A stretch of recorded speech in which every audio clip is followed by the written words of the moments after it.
बाबा जी और हजूर महाराज जी की प्यारी सात संगत जी, आप सभी को प्रेम भरी राधा स्वामी जी। सात संगत जी, आज हम फिर हाजिर है बाबा जी महाराज जी के कुछ चुनिंदा सवाल जवाब लेकर। संगत जी के चरणों में इतनी ही विनती है कि आप वीडियो के अंत तक जरूर बने रहिएगा। तो चलिए हम चलते हैं आगे।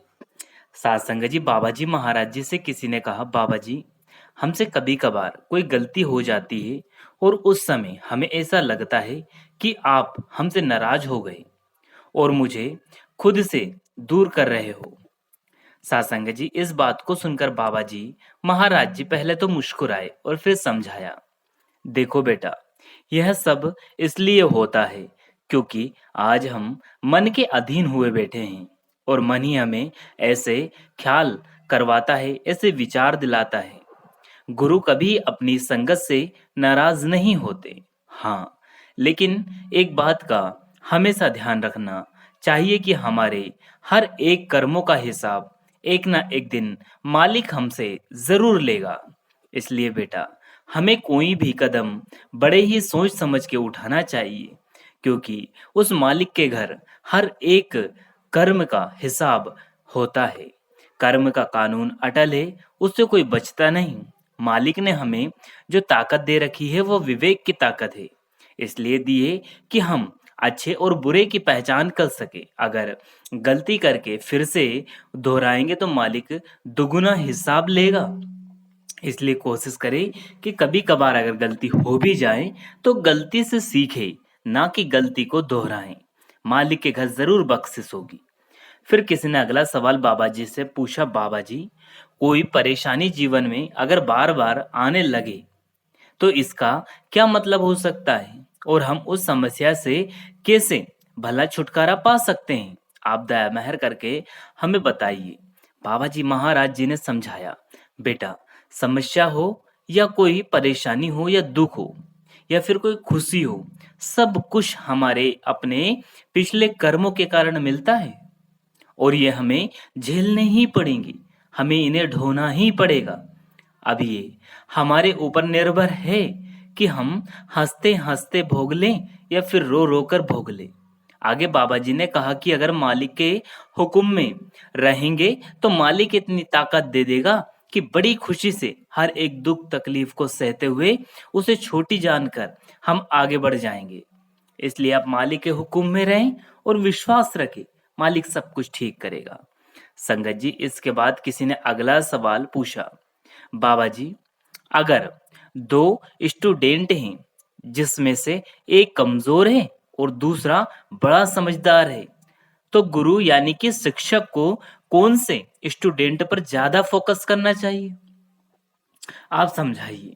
बाबा जी महाराज जी ने समझाया कि बेटा, ये बात तो समय की जरूरत पर डिपेंड करती है। जो पहले से इंटेलिजेंट है उसको और ज्यादा निखारने की जरूरत होती है और जो थोड़ा कमजोर है उसको भी सहाराना देने की तो बहुत जरूरत होती है। शिक्षक का काम है अपने सभी छात्रों पर बरोबर से ध्यान दे, कोई भेदभाव ना करे, क्योंकि शिक्षक के बिना पहले से इंटेलिजेंट छात्र भी आगे नहीं बढ़ पाएगा। इसलिए शिक्षक का काम है कि आगे बढ़ रहे को आगे बढ़ाएं, लेकिन जो थोड़ा कमजोर है उसको भी उसके बराबर ले आए। फिर किसी ने अगला सवाल पूछा, बाबा जी जब हम किसी को कोई वचन दे देते हैं, वादा कर देते हैं, तो हमें उन वचनों का कितना ध्यान रखना चाहिए? आप समझाइए। क्या हमें पूरी जिम्मेवारी से उस वादे को, उस वचन को निभाना चाहिए? बाबा जी ने फरमाया, बेटा, इंसान की पहचान उसके वचनों से ही तो होती है। अगर किसी को कोई वचन दे दिया तो उन वचनों का मान भी हमें ही रखना पड़ेगा और रखना भी चाहिए। जीवन में दुख, परेशानी, मुसीबतें तो सभी के जीवन में रहेगी। दुख भी आएंगे, लेकिन फिर भी हमें अपने वचनों को जरूर निभाना चाहिए, कभी डोलना नहीं चाहिए। संगत जी, इसके बाद किसी ने अगला सवाल भजन सुमरन के ऊपर भी पूछा। उन्होंने कहा, बाबा जी महाराज जी, हम भजन सुमरन पर बैठते हैं लेकिन मन नहीं लगता, इसलिए कुछ समय के बाद वापस से उठ जाते हैं। बाबा जी महाराज जी ने समझाया, देखो बेटा, जो कुछ भी हासिल होना है भजन सुमरन की कमाई से मिलेगा। इसके अलावा कोई आसान रास्ता नहीं जिससे कि हम अपने कर्मों का निपटारा करके उस मालिक को प्राप्त कर ले। केवल एक ही जरिया है, वह है भजन सुमरन। इसलिए मन लगे ना लगे लेकिन भजन सुमरन में ज़रूर बैठे। फिर किसी ने अगला सवाल बाबा जी से कहा, बाबा जी मैं बहुत इमोशनल हूँ और बहुत ज़्यादा फ़िक्र भी करती रहती हूँ। छोटी-मोटी बात पर मुझे बड़ा दुःख हो जाता है। बाबा जी ने समझाया कि बेटा, जहाँ प्रेम होता है, वहाँ इस इंसान इमोशनल हो ही जाता है। लेकिन देखो बेटा, अगर हम हर छोटी-मोटी बातों पर दिल से काम लेने शुरू कर देंगे, तो इससे हम अपना ही नुकसान कर बैठेंगे। अगर हम किसी बात को बहुत गहराई से सोचने में लगे पड़े हैं, तो वो हमारे मन में बैठ जाएगी और फिर हमें उसकी फ़िक्र होने लगेगी। जबकि चिंता किसी चीज़ का हल नहीं होता। फ़िक्र कभी कोई समस्या का निवारण नहीं होता। हर एक बात को दिल से लगाएँगे, तो दुखी ही तो रहेंगे। इसलिए आप थोड़ा मालिक ने जो विवेक की ताकत दी, उसका इस्तेमाल करें। फिर किसी ने अगला सवाल पूछा, बाबा जी, अगर किसी का बिज़नेस में नुकसान हो जाए, तो उसको क्या करना चाहिए? बाबा जी महाराज जी ने समझाया कि बेटा हमारा काम है कर्म करना। जो फल मिलेगा वो मालिक की देन है। आगे फल क्या मिलेगा वह सब कुछ मालिक पर निर्भर करता है। इसलिए हमें अपने कर्मों पर ध्यान देना है क्योंकि मालिक कभी भी किसी की मेहनत नहीं रखता। अब हम देखें तो यदि हम कहीं काम करने जाएं या हमारे यहाँ कोई काम करने आता है तो क्या हम उसकी मेहनत रख लेते हैं? तो हम मालिक तो दाता दयाल है। वह मालिक कभी भी हमारी मेहनत नहीं रखता। आप मालिक पर विश्वास रखें, सब कुछ ठीक होगा। संगत जी, इसके बाद अगला सवाल किसी ने बाबा जी महाराज जी से पूछा, बाबा जी आप समझाइए कि भजन सुमरन के समय अगर हमें नींद आए तो हमें क्या करना चाहिए? क्या हमें सो जाना चाहिए या फिर कुछ और करना चाहिए? बाबा जी ने कहा, बेटा हमें तो अभी यह पता ही नहीं कि भजन सुमरन के वक्त जो हमारी अवस्था है वह नींद की अवस्था है या फिर सूरत चढ़ रही है। हमें पहले उस अवस्था तक पहुंचना है। अगर आंख लग भी जाए तो हमें कोशिश करना है कि जब आंख खुले तो फिर भजन सुमरन शुरू कर दे। मालिक सब कुछ ठीक कर देगा। संगत जी, इसके बाद किसी ने अगला सवाल अपने परिवार के ऊपर भी पूछा।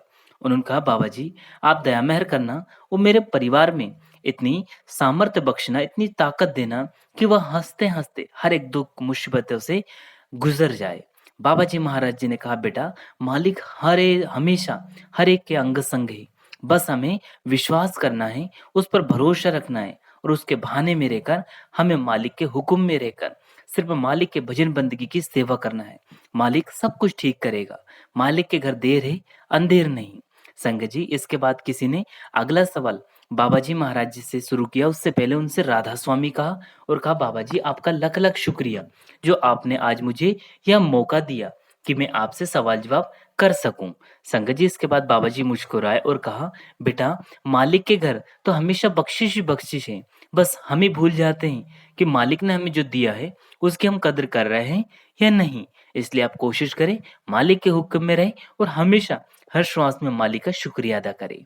तो साथ संगत जी, यहाँ कुछ लेटेस्ट सवाल जवाब थे जो बाबा जी महाराज जी और संगत के बीच हुए थे जी। संगत जी, आपको यह वीडियो कैसा लगा? अगर वीडियो पसंद आया हो तो लाइक करें, शेयर करें, कमेंट बॉक्स में राधा स्वामी लिखना बिल्कुल ना भूलें। फिर मिलेंगे आपसे किसी और वीडियो में, तब तक आप जी अपना और अपनों का ध्यान रखें। अंत में आप सभी को प्रेम भरी राधा स्वामी जी। शुक्रिया, टेक केयर, धन्यवाद, राधा स्वामी जी।